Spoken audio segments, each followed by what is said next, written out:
What's up, everybody? Welcome to the MMA Killshot podcast from DFS Army. We got UFC 292. Don't get caught up in just the one main event. We got two main events. We got two title fights. Aljamain Sterling and Sean O'Malley's the one you know about for the bantamweight title, and Weili Zhang taking on Amanda Lemos. Can't wait for that one as well for the 115-pound title. Going to be a good time. I'm Sniper with you guys week in and week out, except for the vacation I'm taking in a couple weeks. But don't tell that to my boss who's over there, fantasy football geek Kevin and Monk. You guys ready for not approved? You know what? Not approve of that. I'll coordinate with HR and we will get back to you, sir. You guys ready for this card? I wasn't high on it when I started the week, and as I've done more and more tape on them, I'm behind it. I'm there.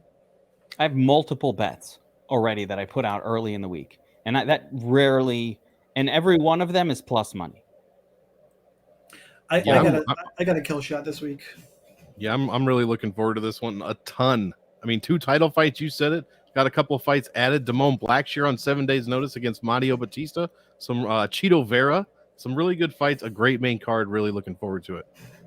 Should be a good time. By the way, if you're new to the show, hit that like button, hit the subscribe button for me. We're going to break down every fight. We're going to talk betting odds. The DraftKings salaries will be there because I think we're all we focus on DraftKings, but plenty of good betting stuff in here as well. So don't go away if you're a betting guy. We're going to cover all that good stuff, and we're not going to make you the way to the end. I'm not going to honey dick you guys. We're going to start with the main event.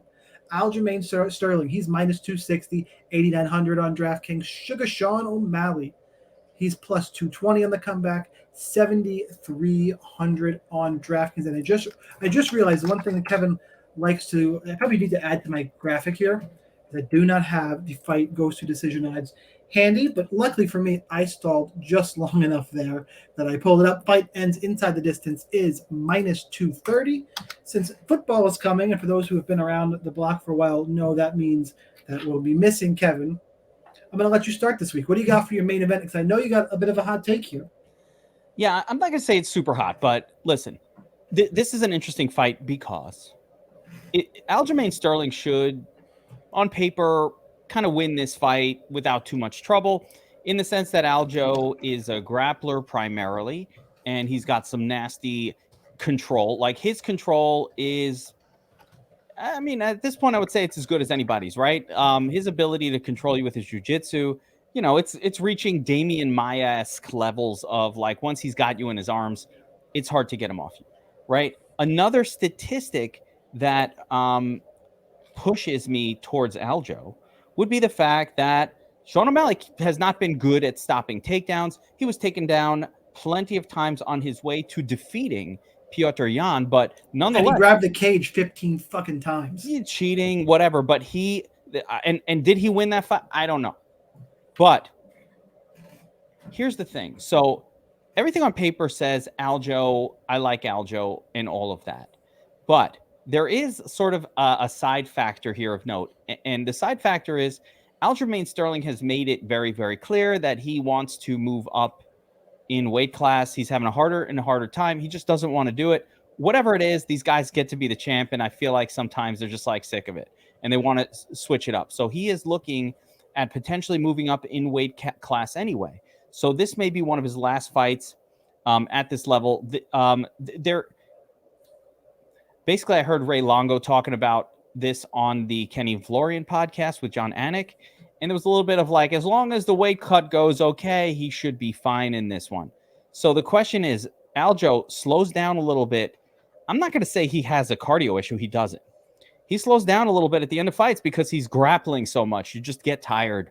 So he slowed down a little bit. So I think that there is some possibility that Aljo doesn't come in the ultimate shape or has a slightly tougher time cutting the weight. He's been having a tougher time to where O'Malley might be able to sort of stage a late fight comeback here and actually do a little damage later in the fight. I do think that Aljo will control him early, and I think Aljo wins those first couple rounds. But I do think there is some reasonable, better than, let's say, minus plus 210 odds, or even better. Actually, I have a better suggestion for a bet. But there is a chance that sort of Aljo gets a little tired later in the fight. Sean O'Malley takes over. O'Malley is long. He understands who he's fighting. So he has been training nonstop, I'm sure, on takedown defense and more, not necessarily takedown defense, but distance maintenance. He's long. He can maintain distance if he's fully focused on it. So as my initial thought on this fight was obvious, Aljo, he's got all the advantages. But I think Sean O'Malley is live here and live for a late finish. So I like the idea of either taking a stab on O'Malley at plus 210 or even better, taking a supreme long shot stab on O'Malley to win in round 4 or round 5. Now, listen, we're not getting too crazy, but those are plus 1,400 or plus 2,000 odds props. But I don't mind taking a little taste of those late round Sean O'Malley finish props, just in case Aljo does have a tougher time cutting the weight and you start to see maybe him get a little tired as the fight goes on. And I think O'Malley will piece him up on the feet. I'm going to add in that I do think Sterling's got a lot to fight for in this fight because he needs to win or he's fucking up his fight with Volkanovski. Like that's a money fight. Oh, man, if you're thinking about Volk, you're going to have a hard time winning this fight. Yeah, that's. I'm just saying that's what he has to fight for. I did watch the press conference today,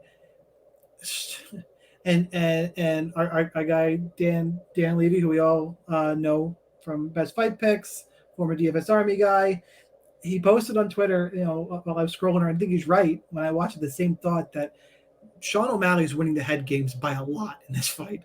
Like Aljamain Sterling looks a little head fucked, and he's just that kind of guy. I do agree with you.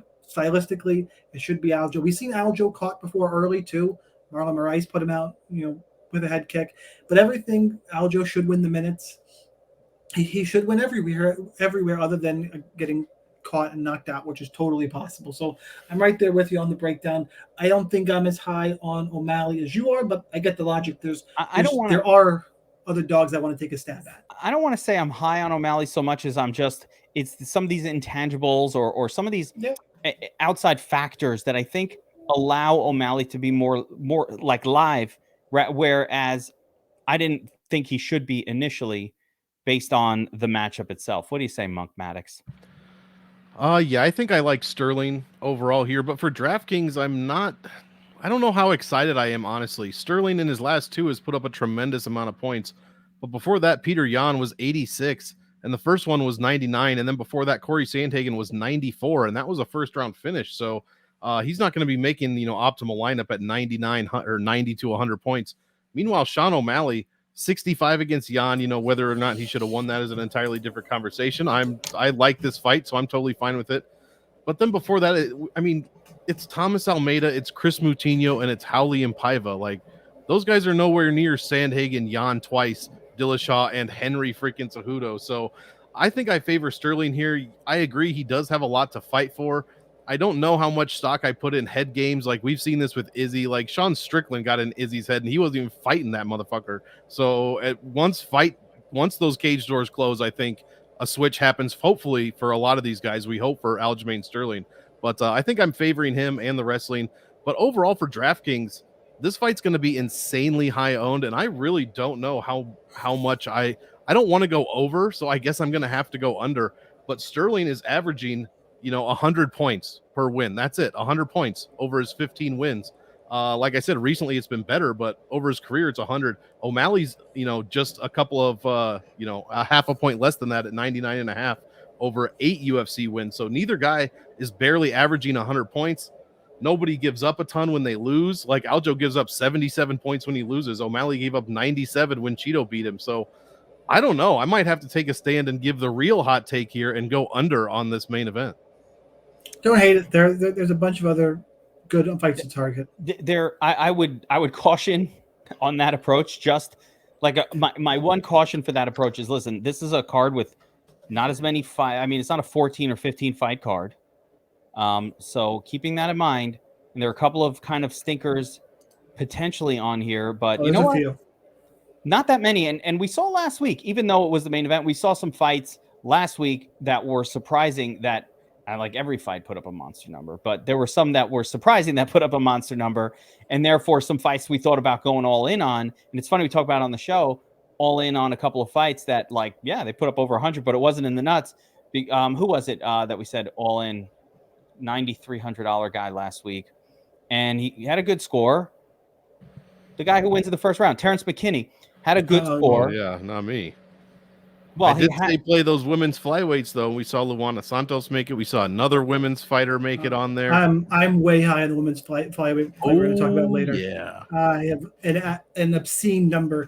So if you follow me on Twitter, I kind of tease the GPP article I did this week for the VIPs, which benefit to being a VIP. But the way I start that article is I rank everybody 1 through 12. Just fight inside the distance, like what are those numbers, and then I give kind of intangibles. And that fight, I think it raised up a bunch of spots just on the intangibles. Sniper, I need to get you to move your screening in front of you, so it looks like you're talking to me, because right now it looks like you're talking to Jan Brady over on the side over there. You know what's funny is it's weird, it's flipped. Jan, Marsha. That way. Yeah. So anyway, I love this fight. I think this is I would caution on fading too much of it. Aljo, if he is going to be in this fight, has to be grappling the entire time. That's where I just think the points are going to come. The styles clash too intensely. How does Aljo get there without grappling the whole time? Well, if he's 50% owned, how much are you going to have rostered of him? I don't think he'll be 50, probably 43. And I certainly am just going to match the field. Like until we get through this breakdown, I will decide whether I want to be 100% exposed to the fight. But like O'Malley, if he wins late at 7,300, he's going to be in the nuts. It's 4 or 5 rounds. It's too many rounds of. There is a scenario where O'Malley wins late and doesn't make the nuts, where he's grapple fucked for the first 2 or 3. There's a scenario where Sterling Suvalev stretches O'Malley in the early second round, and nobody makes the optimal lineup. It could get, but he'll score well, but it won't get there. But he would have had 3 takedowns in the first along the way. That's what I'm saying. I don't see any scenario where Aljo is just like, hey, let's have a low volume striking affair with Sean O'Malley. He will not want to strike with him. Sean O'Malley's bigger, he's longer, he's a better striker, and he's a higher volume striker. The whole time, Aljo is just going to be like, all right, I'm looking for an in. Now, he might not find an in. I've seen fights go crazy, and he never gets the in, but he's going to be looking for those takedowns the whole fight. Like, there is not a time where he's going to be like, let me just stand with Sean O'Malley and see how we do. Or if he does that would be absurdly stupid and just nonsensical. It's not going to happen. Just like, it's not going to happen that way. So I just think there's so much grappling potential, 5 rounds of it. You have to play this fight. A lot of the fights you talked about also were 3-round fights, those scores. And the extra 2 rounds, I mean, it's just too big of an advantage to give up. And of course, in cash, I think this is a viable, although the next fight is a much more viable. Not according to the numbers. Well, I'd like to hear from you on that one. So cash stack, I think, is certainly viable here. But you tell me, I think the next fight is more viable, but you tell me why not. Well, the numbers. Let's just jump right into it. That one. We got Weili Zhang -320 taking on Amanda Lemos. Comeback on her is +270. DraftKings salary is 9,200 for Zhang. Lemos 7,000. Fight ends inside the distance. I know why this is giving me pause in cash games. -325 to end inside the distance. That is bigger than the main event, and it's really because they may be 115 pounders. Both these ladies finish. Weili Zhang can grapple. We saw her head kick people into fucking oblivion. And Amanda Lemos, really her path to victory in this fight is the flash KO and kind of her, not even flash KO, the freakish knockout power she has for 115 pounds. You don't usually see hitting power like that. But my quick breakdown of it is Weili Zhang is the better technical striker. She's the better grappler. I saw Lemos standing arm triangled by Jessica Andrade. I think there's plenty of holes in Lemos's game to be exposed. Not that she's not good. She's obviously deserves a title shot with the run she's been on, but Weili Zhang is up there. And I know it's easy to say that when you have a guy who's a champion. But I'm trying to get myself more to see holes in champions, because we just tend to think, okay, champion, they're unbeatable. And not that Weili's unbeatable, but she has very few holes. She has much less holes than Alexa Grasso, the 125-pound champ. Leon Edwards, the 170-pound men's champ. Yeah, I fucking said it, haters. Leon's going to lose the first time he defends that belt. I'm calling it now. And people are going to hate that take. I had been saying that about Jamal Hill a little bit too, but actually 205 is pretty barren. 205 is weak. Plus Jamal Hill hung out with us, so you know what? He gets bonus points. I'm a fan. But he's got that kind of that freakish power. So Weili can grapple. She can get a finish just through volume. Can out volume Lemos.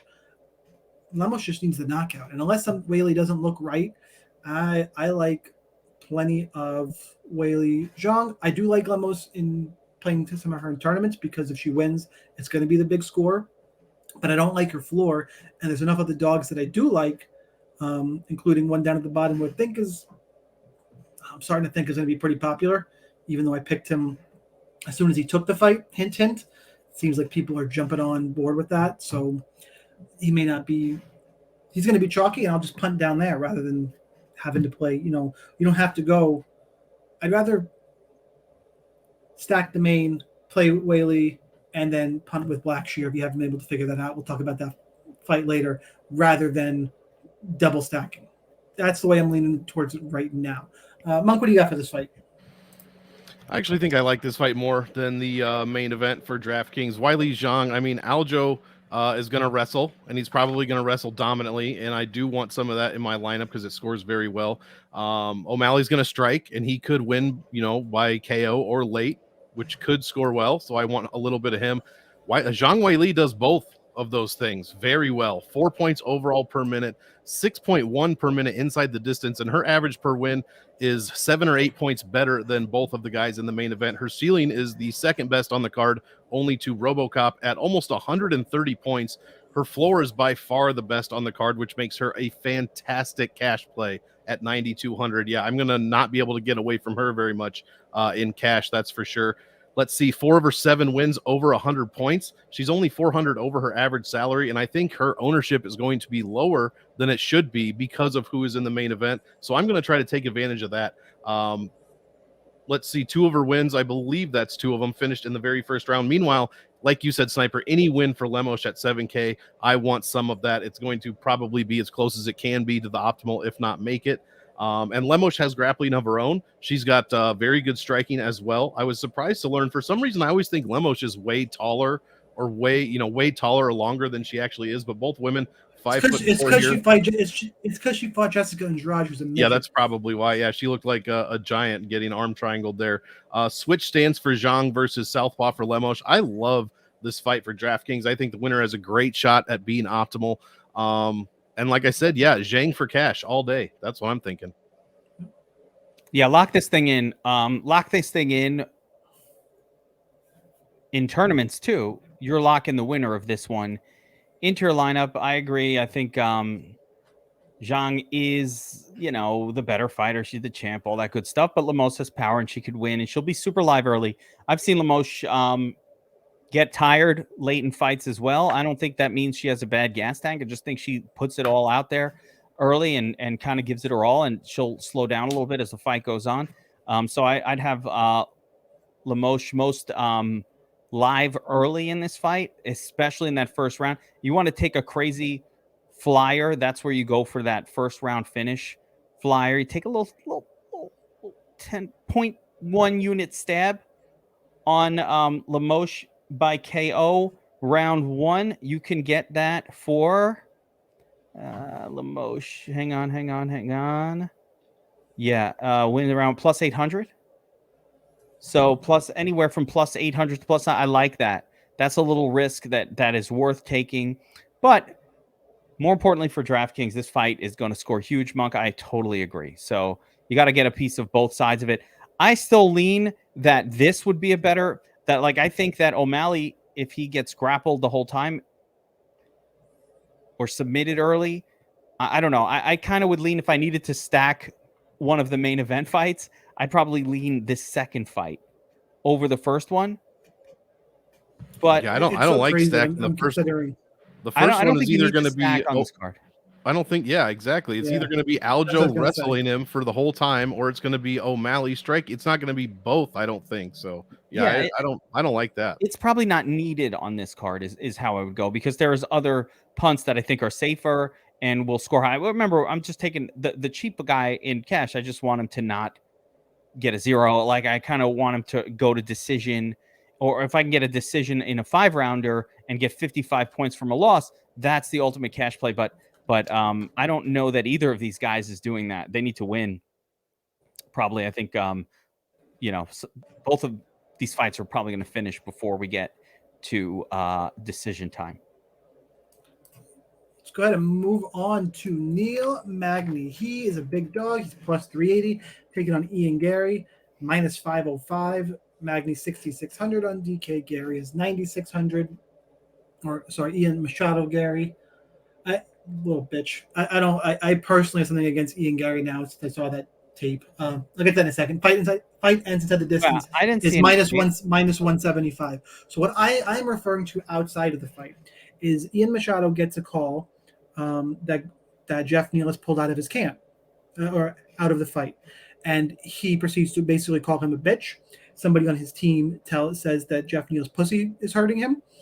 Jeff Neal dealing with fucking brain bleeds and is like, don't fucking like I'm not even like a big Jeff Neal mark. Don't do that shit. That rubbed me the absolute wrong way, and I already didn't love Garry, and now I just want him to get fucking knocked out every fight. But while I personally don't like you, I can't pick against you here. I really want to too, because I've always been a Neil Magny truther. He is a definition of a gatekeeper. Machado Garry is top 10 caliber. I think he's going to win. I just don't know how great he's going to score, and 9,600 on DraftKings feels fucking ridiculous. I'm not paying minus 500 on a bet. It's kind of just overall stay away. No, thank you for me. Garry's just a little better everywhere. I think he's going to fight at range. I don't think he'll get caught up in the Neil Magny clinch fest that we've seen before and that people fall victim to. I mean, sure, I guess Magny's technically live to a weird fucked up decision because the judges suck, but Garry should win this fight. He's the pick. It's just I don't like the odds. I don't like the salaries. You have a different take, Geek?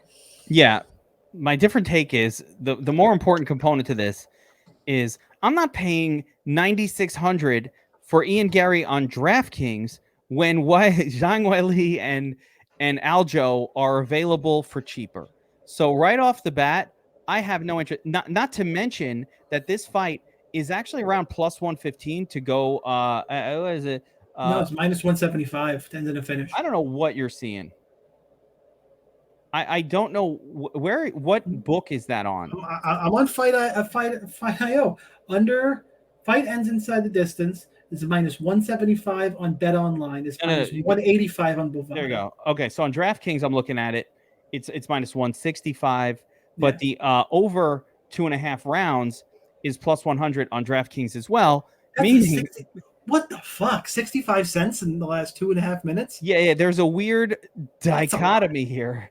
What the fuck is that? Yeah, I don't know what's going on with that. So over 2.5 rounds is plus 100. If you have multiple books, hang on. If you have multiple books, DraftKings over 2.5 rounds plus 100. Bet Online under 2.5 rounds plus 135. You can get plus on both. I almost feel like the Bet Online number is fake. You have to see it on that book. You can't trust fight odds for that number, because if it is, I'm going to arbitrage it until it's gone. Like I'm That's just what it looks sorry, like. Guys. I got to end. It looks like an arbitrage move. Yeah, I would end the show and just do that. So my point is, this fight's probably going second. A couple rounds, even if it goes to round 2 at 9,600. Monk, he's not paying off 9,600. There's no, what scenario does he pay off 9,600? You tell me. Where is what does he need? He's winning the first 60 seconds. First minute win with a knockout is what it would take. I say with no knockout, he probably gets there too, but like could be, but depending on, I mean, if you've got Aljo and Weili scoring way more than that, he could be out of there, man. 96 is a lot, and he only averages 96 points per win. He has put up 109 in both of his round 1 finish wins, which was against Jordan Williams and D-Rod. But other than that, he does not really score too well overall. Average value is just 10.5 overall. He himself has been knocked down. Magny loves to get finished. 7 of his 9 losses are finishes, but 5 of those 7 finishes are submissions. And Garry has no profession, or at least no subs in the UFC. Maybe it's different professionally. I haven't looked, but yeah, I assume it's going to be Garry KO super early, and that's the only way he has a chance of paying off this salary. But I'm hoping this one goes to decision and Garry scores like 85 points in a win, and I'm super happy I didn't play any of them. Magny at 66. I guess I'm interested up to like 10%. I think that's an okay number. Maybe if the ownership's like 7 or 8, if it's somehow under 10%, I'll go a little bit over, but nothing past 15. Something about guys that have come through for me as an underdog before. I do like to go back to that. Does it look good for Magny here? No, but Ian Garry does not have some otherworldly takedown defense either. And if Magny manages to get him down and hold him down, he could squeeze a round out and maybe a second one. So we've seen. What's the plus 3.5 here? What's the spread number on this is what I'd like to know. That is not a bad play here as well. You do the plus 3.5. I kind of probably won't do it because I think Garry should knock Magny out late in the fight. I'm probably not doing that one. But in general, I would just say, fuck this fight on DraftKings, especially the Ian Garry side. I will have some Magny. I'm with you. If he pulls like one of these Russian, like, sneaky win, just by getting the takedown and holding the opponent down and squeezing out a couple rounds, it wouldn't blow my mind. It wouldn't be the craziest thing that ever happened. I don't think that score is that amazing either, to be honest. Even though there's grappling, it's probably just a lot of holding it down, but I don't really see that working out. I think Garry will just get back up. So for me, fade this fight, fade Garry, even though I think Garry will win. Moving on, a late replacement fight. Blackshear steps up. He's a plus 195 dog against Mario Bautista, who's a minus 230 favorite. Batista's 9,100 on DraftKings, and Blackshear will be 7,100. Do we have the only line I have for this distance-wise right now is under 2.5. Under 2.5. Actually, I should give you the over. The over 2.5 rounds is minus 125. I kind of like the under there because you got a guy coming on short notice who fought last week. Short notice fights, like this fights typically end in finishes. I'm pretty interested in this fight. And Geek, you're first for this one, but I got a hot take coming, so I would bring the thunder here. What do you got? I don't know how hot this is, but I was just thinking about the monetary benefit to a fighter of having fought last week and again this week. So normally they have to pay for this long training camp, and there's this whole process, and cost them money. And I paid $15,000. I went to training camp. I did this 8 weeks of preparation, and you canceled my fight. Well, Damon was like, nah, you know what? That fight was so easy. Dana, if you got another one, I can come back next week. I already did my training camp, so he doesn't have to pay again. He already has his training camp, didn't he? Did he get a bonus? Did he get 50? I hope for the third twister ever in the promotion. He fucking better of. That was something that scored like 700 on DraftKings. There were a lot of fights that deserved a bonus last week. I'm not sure which one or who got one, but the point is, good on Damon for doing that and pulling that off. As far as this fight goes, yeah, I think to your point, Sniper, I do think this is a live dog situation. I think the line is a little bit much here. If you look at Bautista's history and who he's beaten, I mean, there's some decent names on there, but Guido Canetti, Lopez, some of these guys just aren't that good, and so I feel like he's being a little bit overrated at the sports book, right? I think the line is a little bit wider than I would be comfortable with. His best win, definitely, and this is a good win, is Brian Kelleher. Fine. But Kelleher, in recent years, just hasn't been that good. So I don't know. To me, I think Bautista's a little bit overrated. He comes in as quote unquote the grappler for this matchup, and that could work out. Listen, Damon Blackshear has not been that good at stopping takedowns, but his grappling looked pretty good in his last fight. So it's fine. Yeah, it looked good in his last fight. Earlier in his career. But it wasn't that long ago. I mean, it was just in March. His fights have all been recent. But like Farid Basharat was taking him down at will. Yusuf Zalal took him down, fine. Even Luan Lacerda took him down. So they all took him down, but he got back up. I think this is a live dog situation. And again, going back to the Mario Bautista side, I don't need to play a $9,100 fighter when I have Aljo at 89, or I have Zhang Weili at 92. He just falls in a price point that's not super interesting. But I do have to credit Bautista as being a guy who, does score really well when he wins. So I'm not going to full fade, but I'm actually curious. Styles makes fights, Monk, and this guy's been tearing it up on the DraftKings scores, but against pretty close to zeros, and they've all been these first rounds. So I don't think you're doing that to Damon. But what do you say?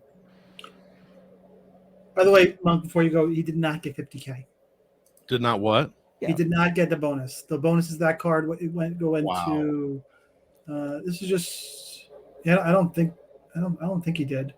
It was last week. Last week was UFC Nashville. Right? Oh no, I'm off a whole week. Never mind. I'm going to look it up now while you give your breakdown. I was looking at Nashville. My goodness. I could be wrong. I'm going to double check. Let's hope so. I love this fight for DraftKings. I'm going to be very heavy on this fight for DraftKings on both sides. Bautista is a scoring machine. He's a takedown machine. 70% takedown accuracy. Actually, he did get it. Oh, he did get it. I was looking at the wrong card. I was like, what the Oh, there it is. Okay, he did get it. The twist. Good. Yeah, 69% accuracy for Bautista. Almost 3 takedowns landed per 15 minutes. So if Blackshear's going to get up, let's get some rinse and repeat takedowns. Yeah, I think Blackshear did look good.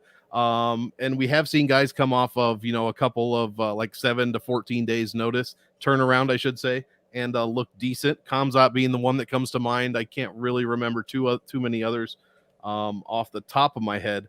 But there is a chance that Blackshear could gas out here. He didn't go past the first round. I believe he finished Johnson in the first round with that twister. Didn't go past the first round. So I am interested to see how he's going to look in the second and third rounds after that quick turnaround. That said, he scores very well when he wins. He's got a huge wrestling upside. Like you said, also allows 2 takedowns almost per 15 minutes, but giant value per win.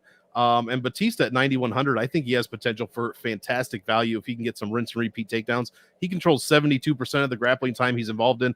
Yes, he does have a very Sean O'Malley type of resume, which is to say not very good overall, but still a better mathematical strength of schedule than Blackshear in his last 5. So I like Bautista here. I also like Blackshear for DraftKings, and I'm going to try to get over the field on both sides of this one for sure.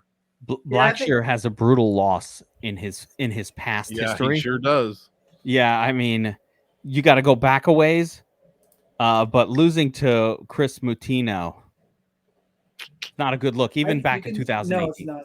You do the same thing for Bautista though. Bautista lost to Trevin Jones. He got knocked out by Trevin Jones, and he got armbarred by Corey Sandhagen before Corey Sandhagen knew how to wrestle. That wasn't Habib Sandhagen. That was get backpacked by Sterling Sandhagen. So interesting there. It's a low level fight, I think, in terms of main card. Yeah, but this is shades of opening card in terms of finish potential and volatility. I like Blackshear. I think, just like Geek said, I think Bautista is being overvalued. But I'm on the Monk side in terms of I like to fight both sides because I think because Zhang and because Sterling are right there, I don't think it's going to be that hard for me to get leverage on Bautista. And while he's running through cans, he is running through them and putting up big scores. And Blackshear just fought last week.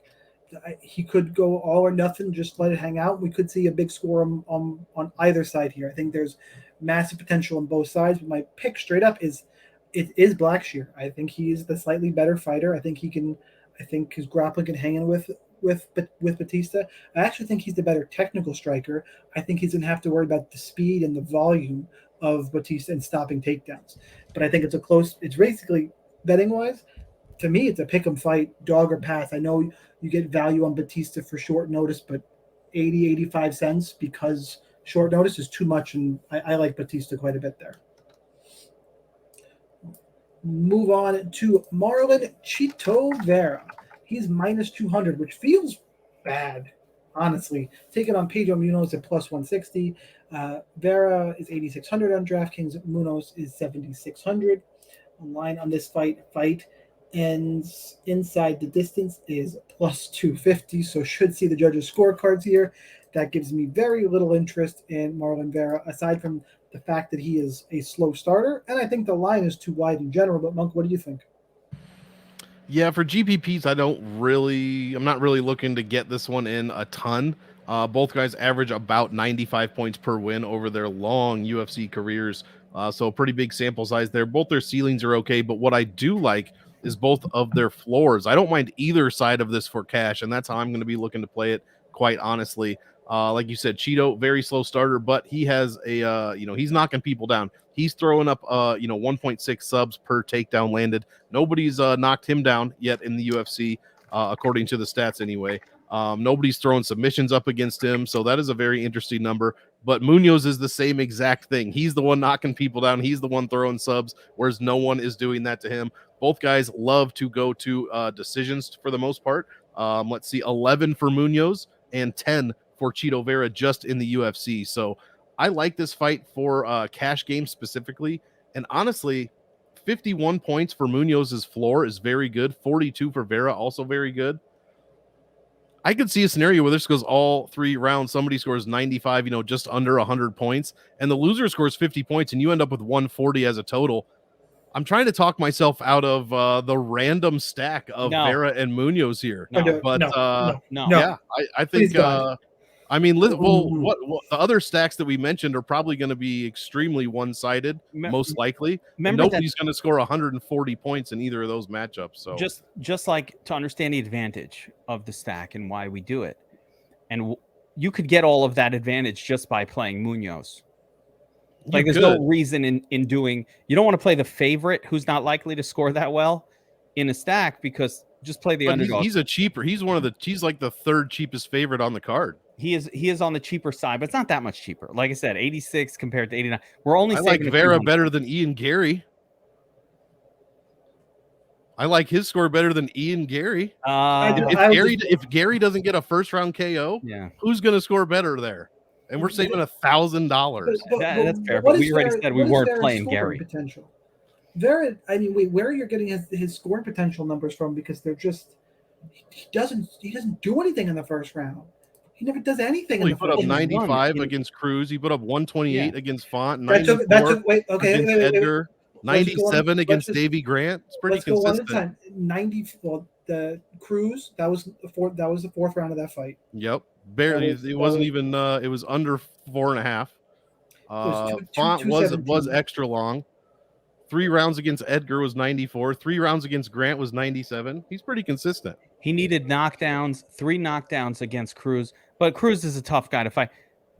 Listen, Marlon Vera for me is a GPP play. He could win by an early finish or something.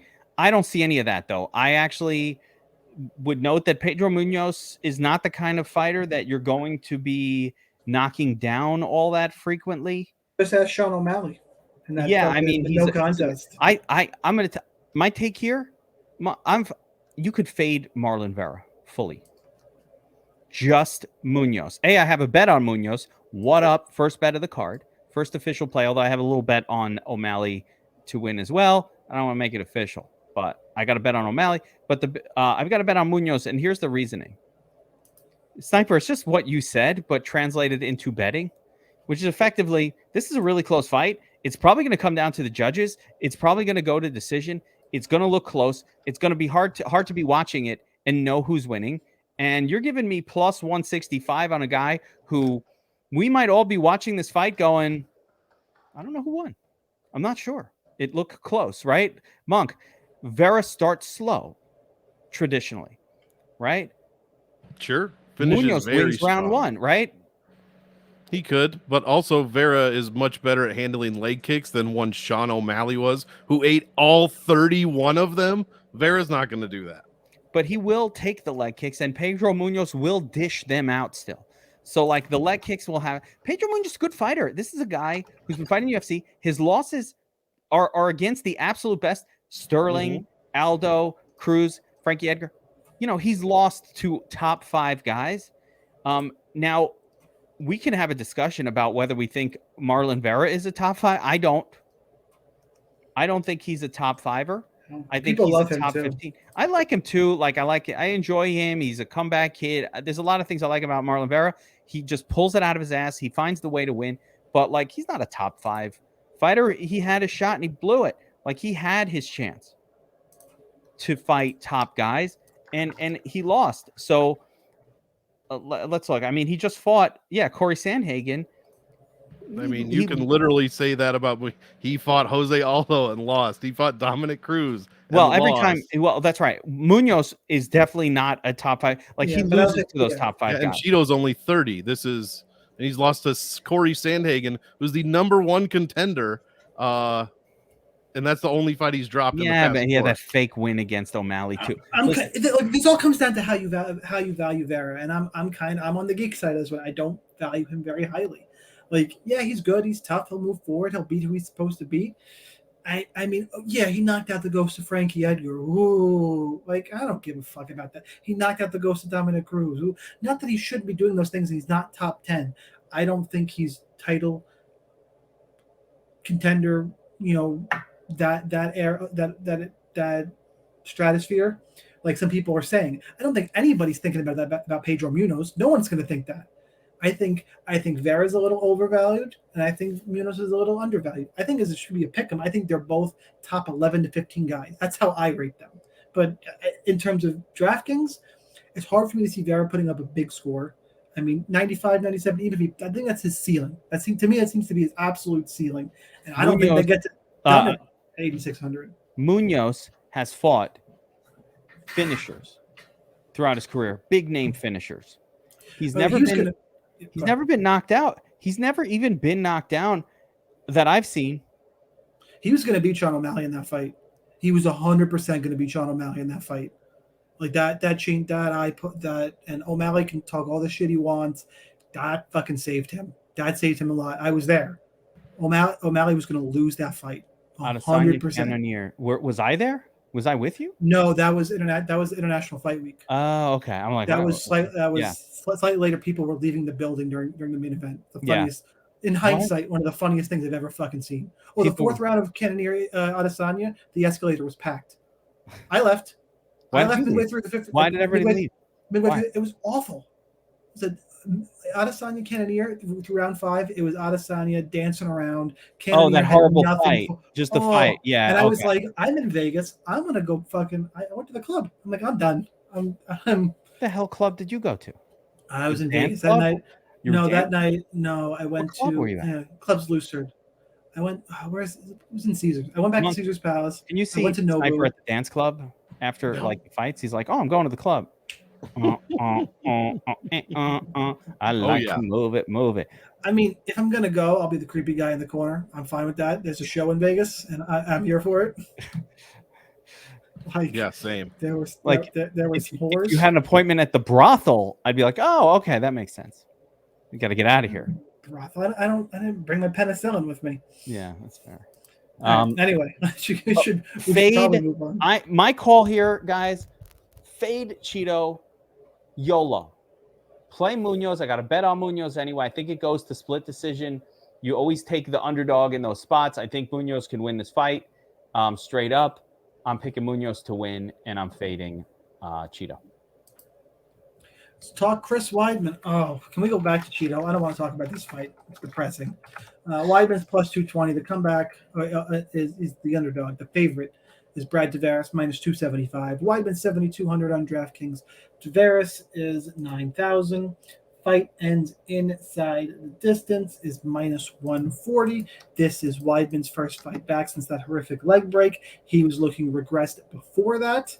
You know, he's a Long Island guy. It's my dude. Big Weidman fan. Father time is undefeated. He was already coming down. He was knocked out by Jacare Souza. Like, he was clearly on the decline.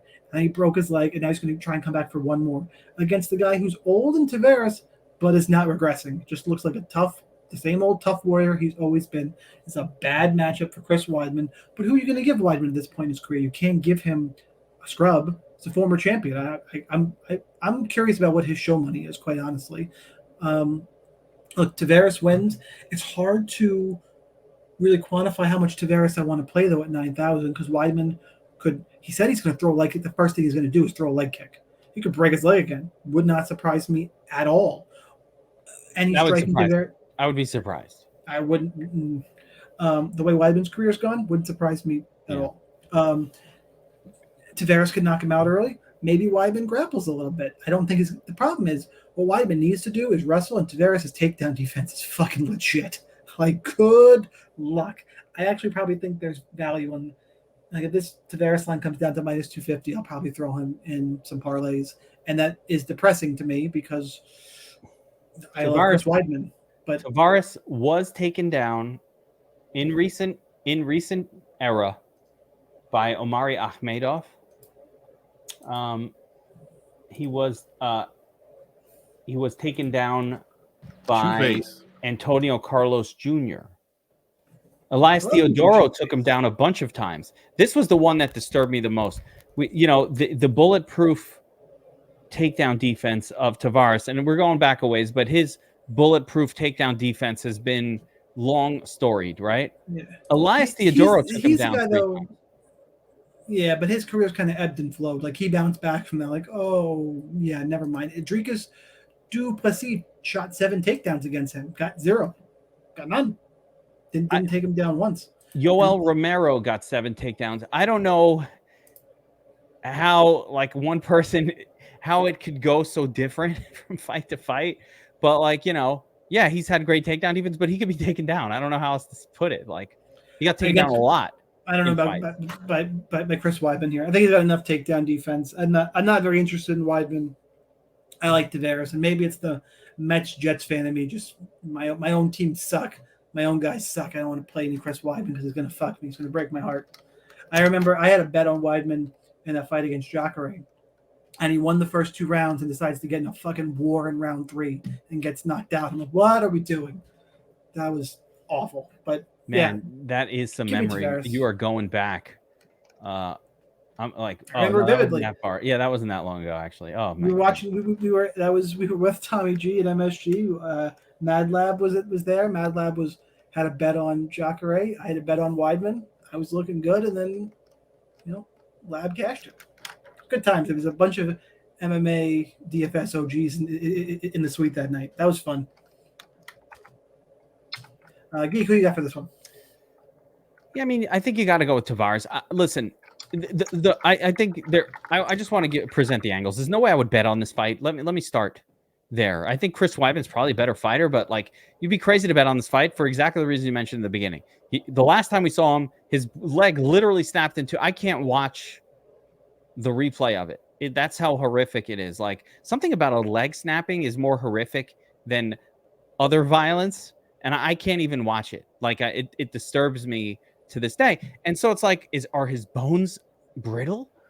Is this a thing where he's going to get in the cage and something will snap? And usually that's how these things go. When a body starts to fall apart, it just keeps getting worse. But I mean, that's just pure speculation. So, like, what do we really know? The matchup also isn't the best for Chris Weidman. Like I said, Weidman absolutely needs to get takedowns. Striking is not very good, and he needs to get takedowns to really have a shot at winning fights. And this is the epic, legendary takedown defense guy in Brad Tavares, who got taken down 7 times by randomly by Yoel Romero and got taken down multiple times by freaking the Spartan, who doesn't take anybody down. So there's some factors out of our control.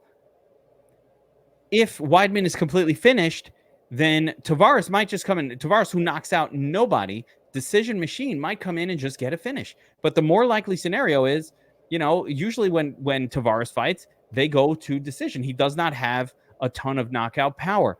Tavares inside the distance plus 125. I think a lot of that is built on just like Weidman's fragileness. So it's like, do you bet on the fragility of an older fighter who seems completely washed and should not be coming back, and he's coming back, and we're all like, don't, Chris, you should quit. And we all thought it when after his last fight, you should quit. Or do we go with the tradition of Tavares, who isn't much of a finisher and doesn't do anything to score well? Monk, you'll have stats to back this up, but I just know Tavares, yes, while he's scored well on occasion, most of the time he goes to decision and he has a terrible score. So he's not like a DraftKings guy that I want to play unless Weidman is completely compromised and just falls apart and crumbles and allows Tavares to get an unlikely finish. When you look at the odds on the fight, it's plus 110 or plus, let me get the DraftKings number, plus 110 to go the distance, minus 150 to end inside of this. So the odds makers are saying 2 or 3 rounds. Like this could go a while.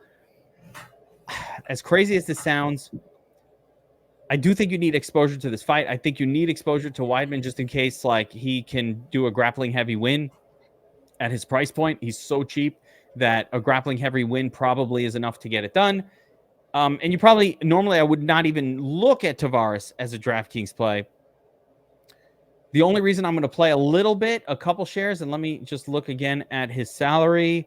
Tavares, he's so expensive. It's not good. 9,000. Yeah, 9K. The only reason I'd play any of him at all is just a bet on the fragility of Weidman's body in general. That's it. Monk, who you got for this? Probably Tavares. I'm looking at rostering about 40% of this fight overall, probably 25 Tavares and 15 Weidman. Just that much Weidman just in case he's not completely spent, which I give about a 25% chance. So that's why I'm putting 25% on Tavares. He only scores 71 points overall per win, over 14 wins. Only one of those wins went over 100. Does have that good takedown defense that we've mentioned. Stuffed 82 out of 104 takedowns over his career. Like you said, Sniper, including 7 in his last one, has the better strength of schedule. Weidman's DraftKings numbers are actually very, very good over his career. But again, he's 39 years old, broke his leg, hasn't fought in like 2.5 years. 25% Tavares, 15% Weidman, and I'll be looking for spots elsewhere for sure. Let's roll into our next fight. Just hear something that was weird. I don't know if there was some weird sound on my headphones. Sorry about that. Gregory Rodrigues, minus 365. Come back on Dennis Tiuliulin, plus 275. DraftKings, 9,500 for RoboCop. Tiuliulin, 6,700 on the comeback. Fight does not go to decision. That is a number we need to pay attention to here because it is massive. It is, I think I pulled at this book I'm looking at. Yeah, minus, depending on the book you're looking at, minus 650 some places, minus 575 others. It's massive. And that's how I'm approaching this fight. This is one of my favorite. Though this fight was the highest inside the distance prop on the card, I did drop it in my GPP rankings behind the main and the co-main just for extra rounds. And if it takes RoboCop 2 rounds, maybe he doesn't get there. It's still a great fight to target. I was probably, nitpicking, but RoboCop is going to throw down. You know he's going to go to war. Tiuliulin has got power. He's got the puncher's chance. It's really that simple. Sometimes you don't have to overanalyze fights. RoboCop's better, but he's wild and reckless and fun. Maybe he gets caught, but he should win. I'm going to go with RoboCop and just take my GPP hedge and move on. Don't play this one in cash games. Monk, what do the numbers say about how Rodrigues fight scores? It has to be massive. Very well. Highest ceiling on the entire card at 135. I mean, he scores 7 points a minute inside the distance, allows less than 2. Overall, it's almost 4.5 to just 2.6 for his opponents. 3 of his 4 wins over 100. 53% takedown accuracy at 2.5, almost 2.5 takedowns landed per 15. A perfect takedown defense, but a very small sample size. I mean, he controls 70.5% of the grappling time, 13, almost 14x per win. So yeah, I'm going to be very heavy on Rodrigues at 9,500, which makes optimal 45% of the time. Tiuliulin at 6,700. I'm not really interested there. His only win is over Jamie Pickett. So yeah, I have like next to no interest. I assume his ownership will be less than 10%. Maybe I'll go 10% on him just because Rodrigues is so wild. But last thing I'll say, $6,700 salary, 4% win rate overall since 2021. Just 4%. So yeah, maybe I'll double that and go 8%, but no more than that. I want to sidetrack for a second because I'm somewhat interested in the numbers voodoo. It's not the end all be all, but I'm interested. So you said 9,500 hit at 45%.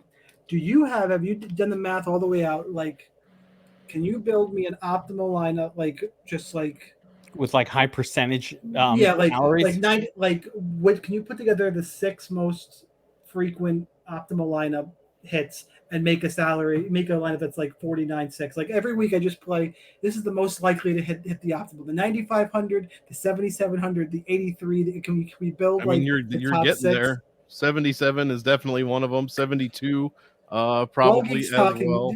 Do you have this in a sheet for our members somewhere? Or is this all you behind beef this? This is starting to turn into the Burns Millie Maker book. Like beef it up with adding in the 125-pound female fighters, and you literally can't lose a card. Right? I just want to, if you can give me the numbers, or just tell me what the most optimal lineup is in terms of for GPPs hitting the optimal just by salary.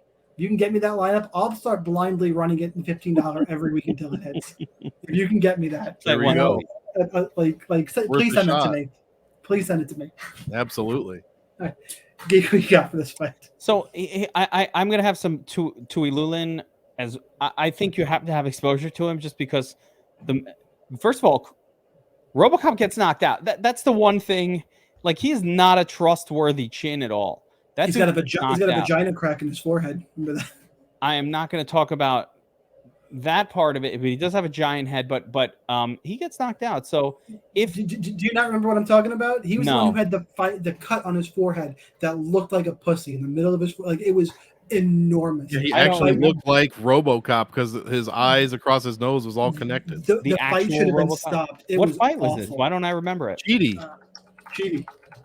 That was fight was cheating. I can't believe you don't. It was. I couldn't even go on Twitter the next day because people were just posting the picture all day. I'm sure I saw it live, but you could see his fucking like whatever the fuck is under there. I'm no doctor, but I'm sure I did. And when I see it again, I'll be like, oh yeah, I remember seeing that. But I, at this moment, the leg break worse than the cut. No matter how bad of a cut it was. But like, I'm just going back to. Rodrigues gets knocked out. He got knocked the fuck out in his last fight real quick in round 1, right? So he's coming off of round 1, get knocked out. It's been a while. That was in January. But, of course, Rodrigues, the problem with him is at 9,500, I have not done can you afford a lineup with Rodrigues, Zhang, and Aljo in there? And if you can, that'd be really interesting for me. So I do think you could probably get it going. Gregory Rodrigues, obviously the massive inside the distance prop, the massive finish prop, the horribleness of just the general horribleness of his opponent here. Everything says he might get a quick finish. But I'm trying to pull up there it is. I don't remember that. I don't think I saw it. I do not recall that. Why are you putting this on screen? It's disturbing. But I don't recall it. So I must have not seen that fight. But in general, he does get knocked out. He won. He beat Cheaty. So he got that and then went on to win. That's fucking crazy. Yeah. Impressive. So I think Rodrigues probably wins this fight. Let me break it down. Rodrigues is probably going to win this fight, and he probably will score really well along the way. It's a massive finish prop. If you can afford him in your lineup, get him in there. I think you have to probably have a side of this fight. Also, Rodrigues has that takedown upside if he needs it. Like, he can go for a takedown. You don't see him do it in every fight because they finish quickly, but he has that in his repertoire. And Tiuliulin does not come off as somebody who could stop a takedown. And he loves to get submitted too. Yeah, there's a finish here happening. And it's probably Gregory finishing him. If you could afford him, I'm squeezing him in. I'm just trying to see if I'm looking at the group. The low range is so stacked this week. It's not even funny. You have Andrea Lee. You have Damone Blackshear. You have Amanda Lemos. Do not throw Andrea Lee in there. Well, no, I mean, there are others. She's got a fantastic opportunity at 68. And I'm picking Pedro Munhoz to win. I have other ones. So I think it's okay. But also looking at the top group, I'm not excited about Ian Garry. I told you. I don't know how excited I'll be about Natalia Silva up there. We'll see when we talk about that one. Mario Bautista, I'm not super excited about. And Tavares, I'm not excited about. So for me, this would be the third favorite guy in the 9+K range. Could he elevate above Aljo? No, probably not. But I like him, and I like him in this range. Let's keep going. We got to talk about the tough finales. Both the fights are not good for DraftKings. This one is the better of the two, though. Kurt Holobaugh is plus 150, 7,800 on DraftKings. Austin Hubbard, minus 175, 8,400 on DraftKings. Should have had it pulled up. The fight, we do have the tough lines were a little bit weird to get this week, but this one we did have. Fight goes to decision. Goes to decision is minus 130, minus 125 at DraftKings. And to me, this one, Holobaugh's live, sure, but Hubbard has more tools in the toolbox. He can grapple if he wants to, and I think he should be able to. It's really close in the feet. Holobaugh looked really good in his tough semifinal, and I think people are putting a little bit too much stock into that. It's a close fight, sure, but I think, honestly, I think Hubbard's just a little bit better everywhere. Not a ton of upside for me in this one. There's better places to go, but I can get behind a little bit of Austin Hubbard. It kind of just, in that, it depends how much he's willing to grapple in terms of scoring. Bet-wise, I think the number's about right. It's kind of just, I'll just leave it there. It's not edgy either way. So my pick is Austin Hubbard. Monk, you go first for this one. What do you got? Yeah, probably Hubbard. Full disclosure, I have not watched Tough. I have no interest in watching Tough at all. I do have some stats. Well, I mean, if I want to see Connor all tweaked up, I can just open Twitter whenever I want.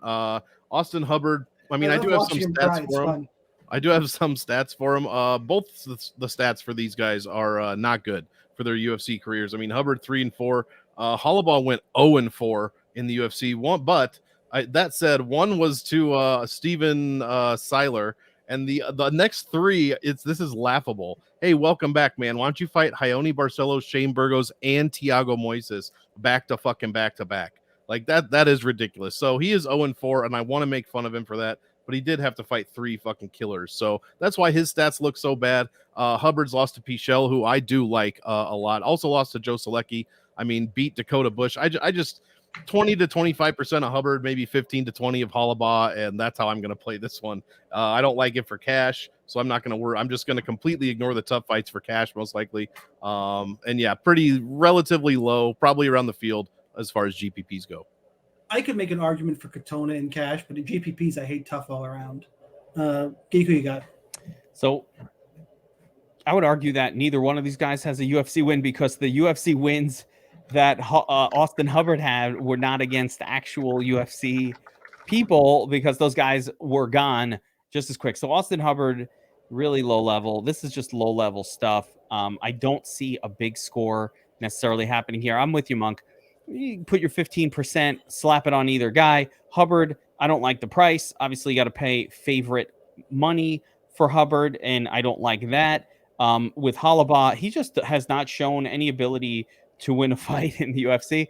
I don't know why that's starting now. So between these two guys, somebody has to win, but I don't think it's going to be pretty. I would say that Holobaugh probably has better scoring potential than Hubbard for multiple reasons. One, because he's the underdog, so at 7,800, I don't need as much. But two, if you actually look at his UFC fights, I mean, he put up a 60, a 53 and a loss to Ione Barcelos. That's an impressive score. That's an impressive score and a loss. I don't even know. He got a knockdown against Shane Burgos. Like there were things that Kurt Holobaugh did that were impressive on his way to losing those fights. So at least that. So I'm going to go I'm going to go with the anti-hero. I'm sticking with my Taylor Swift theme because my kid won't turn off the T-Swizz music. She went to the concert. Going with the anti-hero, Kurt Holobaugh. Underdog will be my pick. I think he's the better play on DraftKings.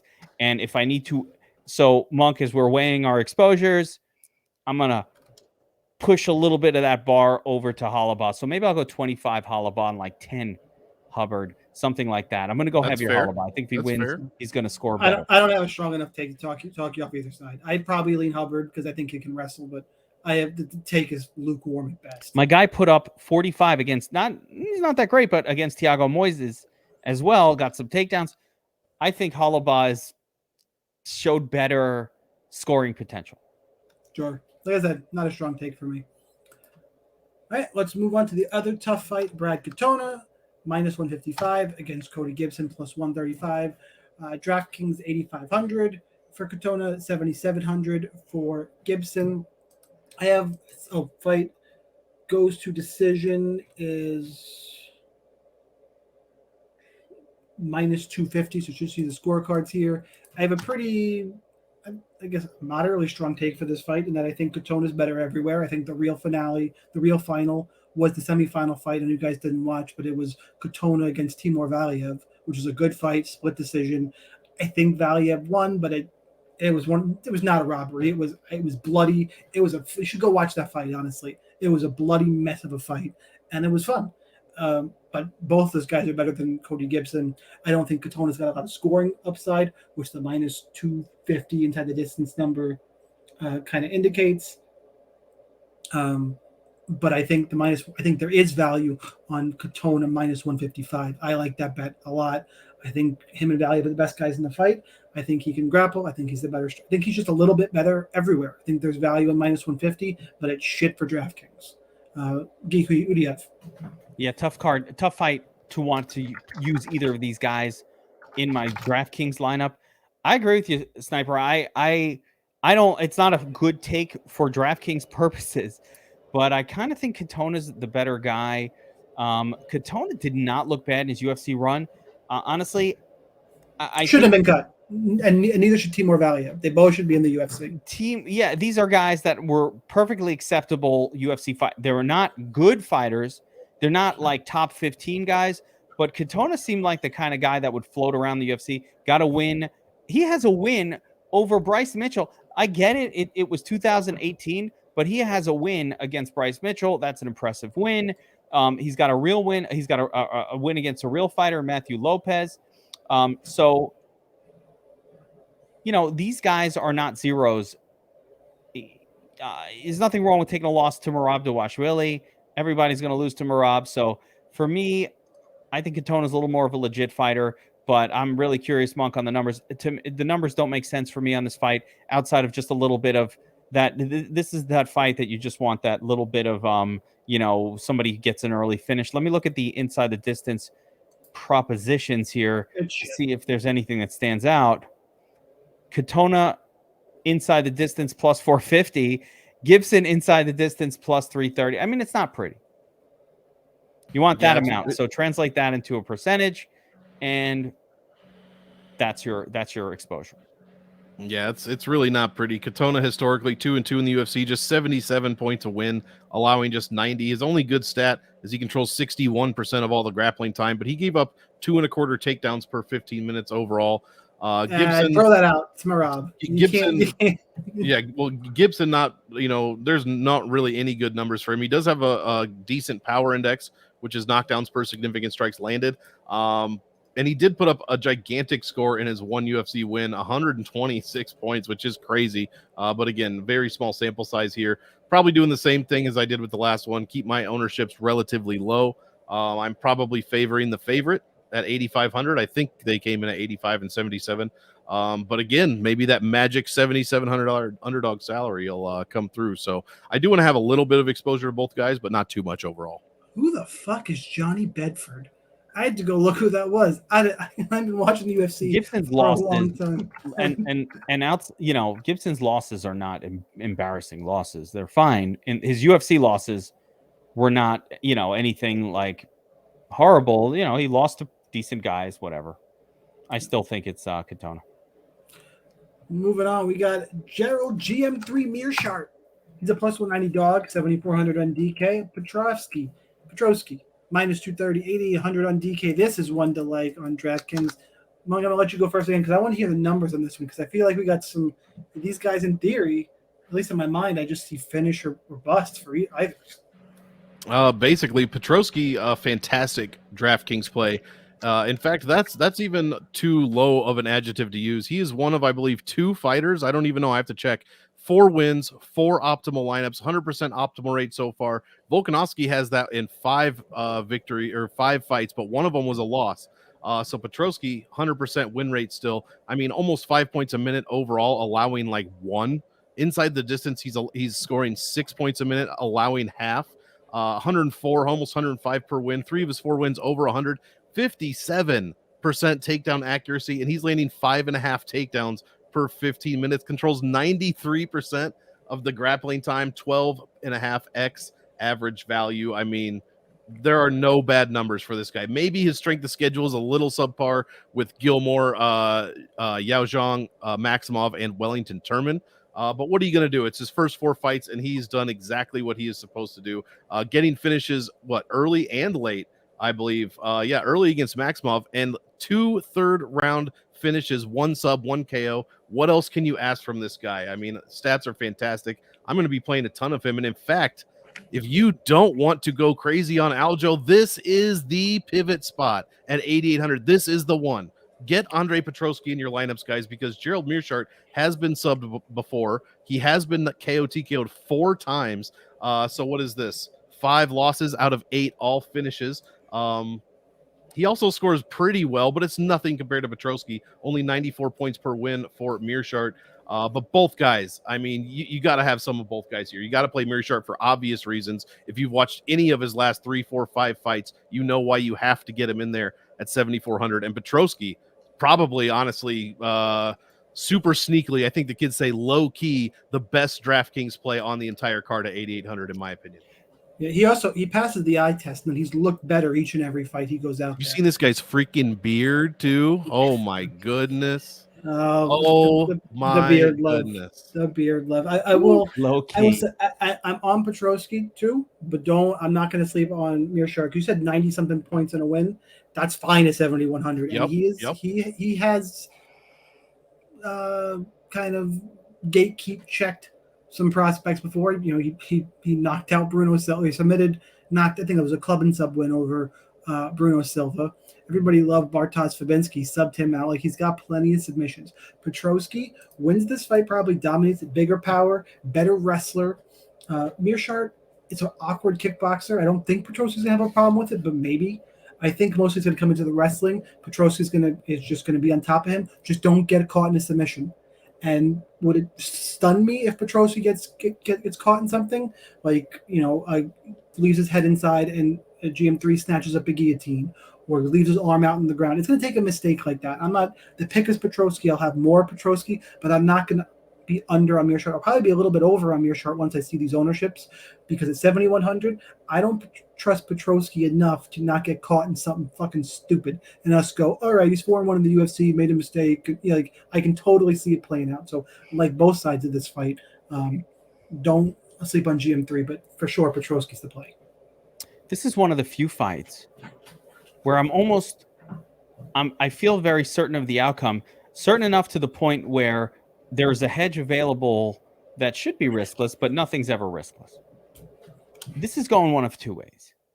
Either Petroski is winning this thing, period, or Meerschaert finds a submission along the way. Meerschaert is always dangerous. He will go to his back. He will flop to his back. Like, when you take a guy who wants to get takedowns like Petroski, and you throw in a guy who wants to get taken down like Meerschaert, there is there is an immovable force meeting a very light resistance object. I don't even know if I got that right.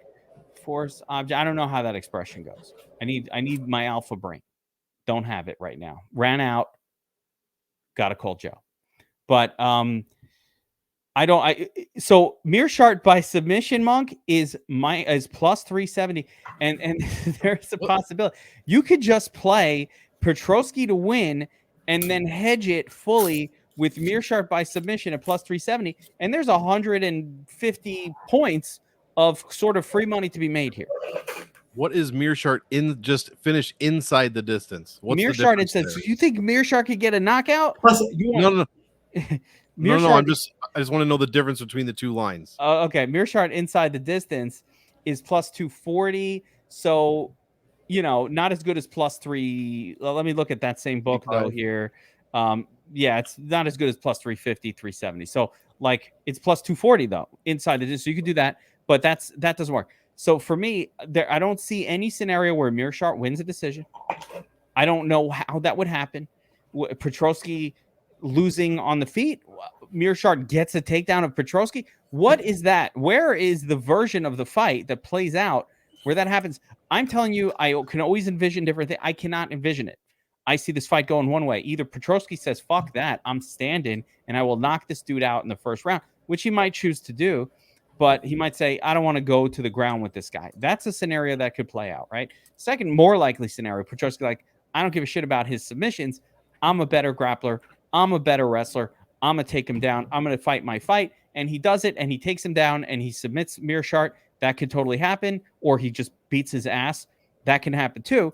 And then there's the third scenario. Again, it starts the same way, except in the third scenario, after Petroski gets that takedown, at some point in round 1, round 2, round 3, Meerschaert does his Meerschaert things and figures and just gets a sub. Yeah, I'm with you. I mean, you delay a lot of juice, but the Petroski decision only line is basically like just your free roll, and it feels like it really should look like the Joe Pyfer fight, though. This should look a lot like that. Yeah, it's 100%. So to bring this back to DraftKings, because we're all here to find out who we're playing on DraftKings this week, you loading up on this fight. This is an all-in situation. Back the truck up. Boner alert. That's my new thing. Well, I'm glad you're going to the football pod. I need to hear about boner alerts for 3 months. I'm gonna clip Rihanna singing it, and it's gonna now appear on my podcast until YouTube's like, you can't play 3 seconds of Rihanna. You're going to get us 3 strikes, but it's your channel, so yeah, do what you gotta do. You can't play 3 seconds of Boner alert. It's from a Lonely Island song, and it's one of the better songs. I'm going to save us all here and talk about, me and Mug get the fight now. Cool. Andrea Lee plus 270, taking on Natalia Silva at minus 330. Lee 6,800. Silva is 9,400. Fight. Let's see. Gotta scroll down here. Get towards the end of this card, guys. Fight ends inside the distance. Is plus 130, so minus 175 to go to decision. Look, Andrea Lee is fine, I guess. I think Natalia Silva is the real deal. That's what this comes down to, honestly, to me, is how good of a prospect do you believe Natalia Silva to be? I'm not going to take any cheap shots about Andrea Lee and who she's dated. I'm not going to do that. I'm not going to tell you she's dated terrible people. That would be way, way beneath me. I think as a fighter, she's all right. I think Silva's good. I think it's weird. I just think Silva's going to be able to pressure her as long as Silva doesn't get judo throwed. That hip toss throw we seen Andrea Lee land a ton. I don't really see where Lee has anything for her other than it is, I don't want to call this a low-level women's MMA fight. The next one is, but this one feels like I think Natalia Silva is going to be climbing up the rankings. I think she's going to be clean enough on the feet. I think she's got a grappling advantage. I think a big submission advantage should you get the fight to the ground. I'm a little skeptical on the scoring because of she's got to get it done early, and it is a step up in competition for her. Let me ask you a question. Plays that I like, but I don't like Andrea Lee. Let me ask you a question, Sniper. Yep. If this would change your mind. If Andrea Lee had defeated Macy Barber, would you feel differently about this fight? You're looking at the loss. She lost to Macy. She lost to blah, blah, blah. If she had defeated Macy Barber, which she did, would that change your mind about this fight? Just saying, because she did defeat Macy Barber. That was bullshit. Not really, because styles make fights. Silva's not going to stand and do what Macy Barber tried to do. Silva is going to go in and try and take Andrea Lee down. If you're going to tell me Andrea Lee's 54% takedown defense is going to hold up, I'm going to disagree with you. And I think once this fight is on the ground, I think she's in a whole fuck ton of trouble. It's a matter of who's going to get top position. And I just think Silva will. I guess you can make the argument that at that line, you can play Lee, even though I'm not on her, you can play Lee in cash games for that, minus 175 goes to decision, should be a grappling-based fight, could end up on top. Sure, I'm fine with that. I struggle to see 100-point upside, and with enough dogs I like, I think it's going to take a couple winning dogs with a big score. I don't think we're going to get the 75-point squeaker this week. If we do, then sure, Lee is live for that, I guess. I disagree with it, but if you have a strong take that way, I wouldn't hate it. I have a hard time seeing the 100-point slate breaker against Natalia Silva. I get that. I had to go back and she beat Antonina Shevchenko and she finished Cynthia Calvillo. Before that, it was a while. So I don't know. I don't see a path to a big score. I just don't. If she wins, I think her best path to victory is stopping the takedowns and out kickboxing Silva. At 6,800, if she wins, she's almost a lock button in the nuts, regardless. No. See, I disagree with that. If she scores 80 points at 6,800, sure, she's there.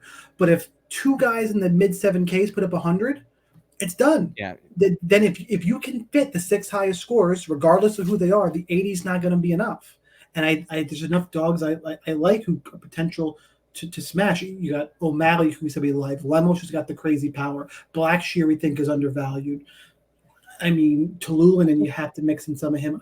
I have a hard time getting there. There's other options above it. Do we know for a fact that Natalia Silva's takedown defense is all that great?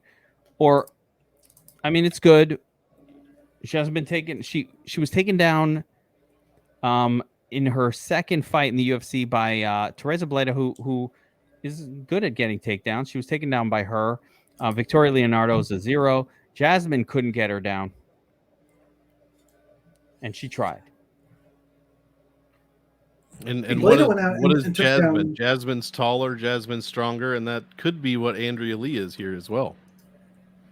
I think could be. I think this fight is I really think that if you had a W next to Andrea Lee's name over Macy Barber, this line would look very different. So this is what bothers me about the fight. She's not plus 260 if she beats Macy Barber coming off that win. Yeah, I feel like I'm lost an opportunity to bet Silva. Because I'm not betting for the line is too wide. You can't bet. If you have to have a death wish to bet, lay minus 310 on absolutely not. Silva. I'm saying if I got Silva at minus 150, minus 160, like you're saying she would be if not for that win, I would bet her at that number. And by the way, in that scenario, great, but it's not. So now you get Andrea Lee at 68 or 6,700 on DraftKings.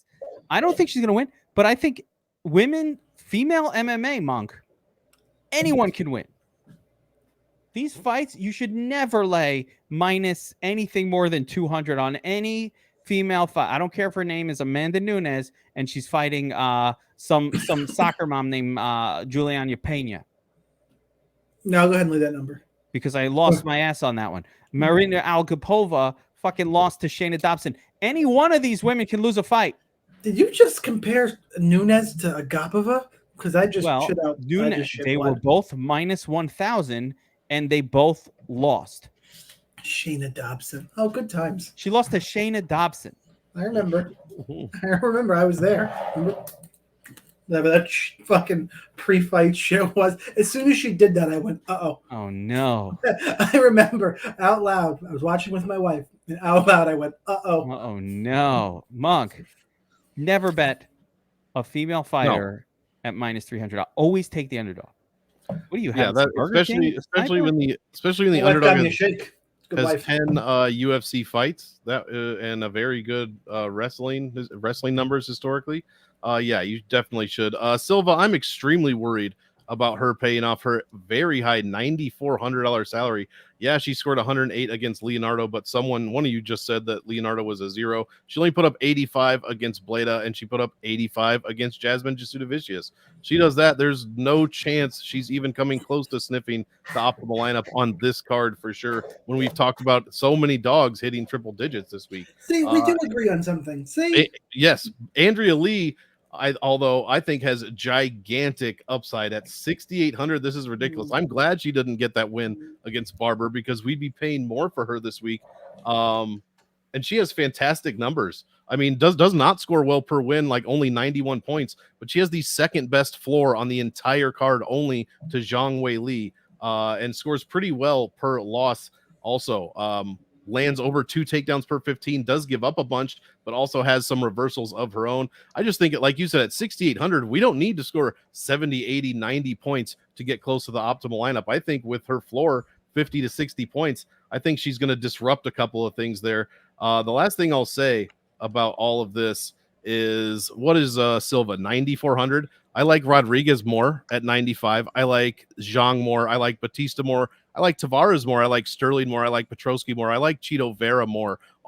Basically every favorite I like more than Natalia Silva this week at 9,400. So, yeah, I'm probably going to go over. Do you like Ian Garry more? No, maybe. I think they're probably he scores better in I don't know. Maybe not. Yeah, I got him. I got him. Yes. Maybe not.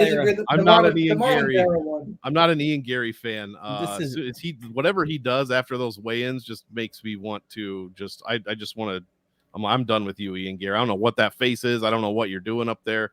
But yeah, so I like a bunch of favorites more. I do love that it's women's flyweight, so that does add a little extra allure. But yeah, I'm going to be looking to go well over the field on Andrea Lee this week in cash in GPPs. If you get her in, you can have basically whoever you want. Pair her with Lemos, with Blackshear, with whoever. I mean, O'Malley. You can get whoever you want at the top end now that you've done that. So I think Lee could be a decent key to a lot of this. I thought she'd be high owned, but sounds like people aren't going to be putting her in. People don't play as an ownership's man. People once you get a 6 in front of your name, the ownership just implodes. No one wants to play a high 6K. You're like, why not? He's cheap. And the assumption is if they're 6K, they suck. And so no one will play that. So no, she will not be high owned. I think Lee is the best cash pay down option on this entire slate. I think when you're doing your cash lineup, instead of punting one of the favorites, one of the main events, you could just throw Andrea Lee in there. That's your 6,800, and you can easily make a quality lineup. Yeah, you just go. Yeah, you're giving away. Stop giving away lineups, damn it! Because you could just go Blackshear Lee and then get a ton of the 9Ks. Exactly. It writes itself. there it is, and that's it. And now you could just plug in the favorite. There's another pathway though, because I picked Munhoz to win his fight. I think you can. And there's another underdog still on this card that I am picking to win their fight. Still yet to come. So I don't want to spoil it. There's only one fight left. Let's do it because I have a unnaturally strong take about this fight in the other direction. All right. Well, that's fine. Let's talk Marina Moroz. I do have a bet on this fight. So Marina Moroz at plus 135. Taking on Karini Silva minus 155. Moroz is 7,900 on DraftKings. Karini Silva is 8,300 on DraftKings. Fight ends inside the distance.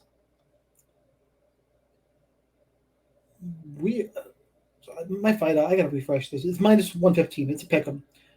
To fight ends inside the distance for this one.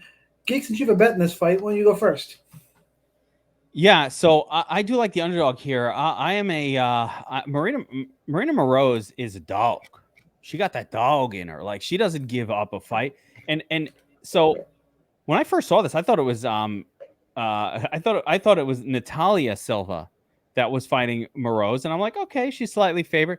And then I see it's Karini Silva, who, listen, she's won a bunch of fights in a row in the UFC since she came in. But she hasn't beaten anybody good. Like Marina Moroz was just fighting, for, she was in the discussion for championship fights. Are you not going to mention that Moroz has already beat Karini Silva? How far back was that? 2014 is around. No, I'm not going to. I was waiting for it. I was waiting for it. No, that's not the reasoning. My reasoning is, what the hell has Karini Silva done? Poliana Botello lost to every fight in the UFC that she had, and Ketlin Sousa the same. Not somebody who has UFC wins. So Karini Silva has no evidence that she belongs in the. She might, but she has no notable win. Nothing. The fact that she's favored over Marina Moroz is insulting to Marina Moroz, who has real wins in the UFC against real opponents. Maria Silva, Maria Agapova, you make fun of her all you want. She's a bad bitch. Danielle Taylor, she has real wins in the UFC against real opponents. She has proven herself. To me, she shouldn't be the underdog. I'm not saying that this is like, oh my God, she should be minus 300. I'm just saying this is the underdog. Where are they coming up with this? There's nothing about this fight that tells me that, and I want to pull up their stats, but there's nothing about this fight that tells me that Karini Silva should be the favorite here. So that's my prime concern. Does she go for takedowns? Yes. She get a takedown? Maybe. But I've seen Marina Moroz get back up. She gets back up. She's not a completely terrible wrestler. She was doing the taking down in her fights recently. A lot of her bad takedown defense number just comes from the one Carla Esparza fight. So, and certainly from earlier in her career. Can she stop a takedown today? I don't know. But all I know is it's not like she's been wrestle fucked. And that's the only path for me for Karini Silva to dominate. So I'm going Marina Moroz to win this fight. I have a bet on Marina. And I prefer the bet as Moroz by decision, which you can get a little more juice on. So if you go Moroz by decision, you can get, is that DraftKings? Anywhere between plus 200 and 250 right now. Plus 200, plus 250. Fuck yeah, because I think that happens 50, maybe more than 50% of the time. I'll go next so that Monk can. You can counter me. Counter me. You got to counter me. And then Monk can break it up. So the fight that I referenced quickly, just to not leave it hanging, that was in 2014 in XFC. They were, I think, Marina Moroz was 22 and Karini Silva was 20. So barely counts, but that's just the background to it. And it was win via armbar. The reason why Karini Silva is a favorite is because of that nasty submission, weird thing that happened last time out, and the fact that she, as of late, has been running through people. She's the knee bar over Ketlin Souza, some first round win over Poliana Botello, second round win on the Contender Series, and her 2 SFT wins before that both came via first round submission. You get Marina Moroz, who I do think is you can take her down. You kind of whole screen just froze. You can take her down, and I think Karini Silva's submission grappling, from what I've seen, is far improved. I think she's made bigger improvements since the first fight than Marina Moroz. And part of this is the eye test, because I think objectively, looking at who they have fought in the recent history, and you've seen strength of schedule of Silva and what Moroz has done in terms of being toughness, I get it. But in terms of just what I've seen, Karini Silva, to me, has made jumps in her game that make me think she is the real deal. And I'm kind of extrapolating off of that. I think she's going to be able to get on top. I think she's going to be able to find a submission.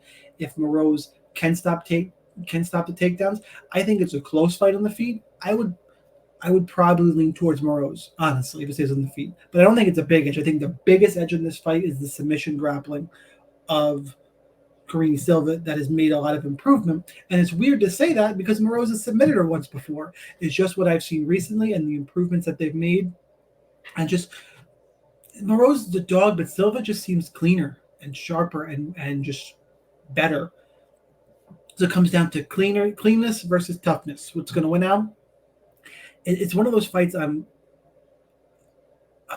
am way more into this fight than I probably should be. I'm excited for the first fight of the night, and I think it could score well either way, because if Moroz does stop takedowns, I am worried about, I guess where I'd be worried about Karini Silva is if she sells out trying to get these takedowns too hard. Because sometimes I want her to shoot. If she doesn't get it right away, reset and go. I'm worried she's going to burn everything out trying to go for this takedown and get. If Moroz can drag her to deep waters, I'm not going to be feeling good. I did bet the other side of this fight. I did bet Karini Silva. I did 1 unit Karini Silva to win, and then I did like a quarter unit for her to win by submission. I think you're crazy. I think you're absolutely out of your fucking mind. Win or lose, out of your mind for taking that bet. Well, luckily, you like some of my other bets in the card. I just watching tape, I'm just thinking, man, she's legit. I just think she's legit, and we're gonna find out. Watching tape against fucking Ketlin Souza, she sucks. Some of these women are terrible. So the second they get into grappling, they haven't trained it, and they suck. And you look like a world beater. Marina Moroz is a serious bad motherfucker. She is a bad bitch. and she is Monk, not. help us out. She's not going to be run through. I mean, Help her us, last Monk. 5 is nothing crazy. She lost to Maya. She beat Mayra Buena Silva, but Mayra Buena Silva's come a long way, especially in her striking. We just saw that against Holly Holm. Maria Agapova, by all accounts, in fact, by your girl Marina Moroz's account, is a legit crackhead. And Sabina Mazo is terrible. I forgot to lead up to that fight. Yeah, crackhead. That fight was she's so so funny. And she said she used to train with her. Moroz did. Nah, I don't Moroz believe says that. Yeah, she said she smoked crack. Yeah, she made it very clear that she witnessed her smoking crack. Who hasn't smoked so crack? you know, Like, you're making a big deal over that. Sabina Mazo, and then Sabina Mazo. Like, what are we doing here? Like, I don't put a bunch of stock in many of these wins from Marina. Mayra Buena Silva. You cannot take away the Mayra Buena Silva win. That was back in 2020. That was back in 2020, man. But she's only fought one other time. I mean, come on. What are we judging her on?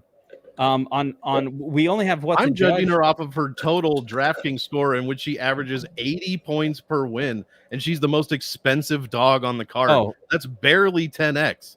Barely. I don't think it's 10x. a good DraftKings spot. We didn't get to that, but we didn't even talk about that. I think these are both terrible DraftKings plays. This is a terrible DraftKings spot. I mean, betting wise is fine, but for DraftKings, it's completely awful. Yeah. And I'd be all over Silva at 8,300, the cheapest favorite on the card. Yeah. I'm going to be looking for a submission. I'm going to be looking for a ton of takedowns. Moroz has a 47% takedown defense. Like, there's nothing good about Moroz that I want to roster her for DraftKings. I don't think she's worth 79. I don't think she's worth being the most expensive dog on the card. And yeah, I'm going big time. Maybe not big time, but I do like Karina Silva at 8,300, cheapest on the card. Yeah, she hasn't fought anyone either, but this is a super low level women's flyweight fight. And while I do agree with you, the betting money should probably be on Moroz, although Silva could look like an absolute, a first round finish, and you could feel terrible after holding the Moroz ticket. Who knows here? But for DraftKings, I think there's only one way to play this, because Moroz, I mean, unless she's fighting either a crackhead or Mayra Buena Silva, which she landed 140 strikes in that fight. And Silva just fought one of the best strikers in the division. I don't care how old she is, in Holly Holm, and absolutely had her way with her. So she's come up levels. I do agree now that win looks good, but back then that win did not look very good. It was a completely run-of-the-mill win at that time. So, yeah, I like Silva here, and I like her much better for DraftKings. Kill shots. It's time. Under own play on DraftKings, who can help you bring home the money. I need you guys to give me a verdict first, because I want to say Damon Blackshear, but I feel like it's going to be super chalky. No, that's an acceptable kill shot. Sweet. Absolutely. Blackshear. Yeah, that's a very acceptable kill shot right there. And I'm going first, and I got Blackshear. Anybody got one else in the chamber? Monk, where are you going with this one? Oh, you guys should know already. Andrea Lee, 6,800, best dog spot on the whole card for the value, baby. Let's go. I can't wait to argue with you about this again tomorrow, motherfucker. I love both of those kill shots. Andrea Lee, solid, great value. Damon Blackshear could win the fight. Didn't leave me a whole lot. I'm between two spots here, guys. I'm picking Munhoz to win his fight, and that is where I'm going with it. But who'd you take? I'm taking Munhoz because I think he wins the fight. But if I'm talking about a guy who I think I think could win, but also has a little bit, Tiuliulin. You're gonna say Tiuliulin, aren't you? Tiuliulin, if he wins, is definitely in the nuts, but he ain't winning shit. Okay. I was gonna go with Holobaugh. Just like I don't think he'll be owned. And I do think if he wins, he's probably going to actually put up a good enough score. I think he would outscore Munhoz. But since I'm picking Munhoz, I picked Holobaugh as well. Oh, man. Fuck it. I'm going Holobaugh with the kill shot. A true kill shot where if it wins. By the way, I think we could discuss the fact that on the kill shot competition, of which this is the last week. So we've had a Sniper, you're not even in the kill shot, are you? I'm not in it. You're not I'm not in. I wasn't back on staff yet. We started a kill shot contest when I came back from NFL break, I would say in March. And this is the last week. Monk, what are the standings looking like in that bad boy? Who cares? I'm not in it. Who cares? Well, the people should know. Well, I didn't put last week's in yet, but you were up by a little 100 points. I am a prohibitive favorite to win that. So Shocking. He wants to know who's winning. And not a bad little kill shot run. What a setup. Who's winning? I would think. Whoa. I thought Vince was going to run away with That it. thing we were doing. I forgot about that. Vince crushes the kill shots, but I got a lucky run. All right. So I'm going with Kurt Holobaugh for my kill shot with a nod to Pedro Munhoz, who I think wins, but isn't necessarily somebody I think it will score very well if he does win. All right, guys, that's going to do it for the breakdown here.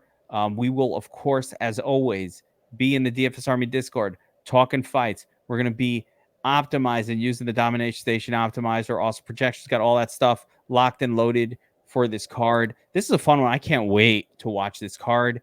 Finally, we get an awesome, or just an all top to bottom, really fun to watch card. So I'm excited for this one, and I'm excited to take down another contest. We got another Mega Mini Max. One more. They gave it to us. Gotta Running fill it one more time for UFC 9,000 entries in the Mega Mini Max. Okay, they actually raised up the number of entrants.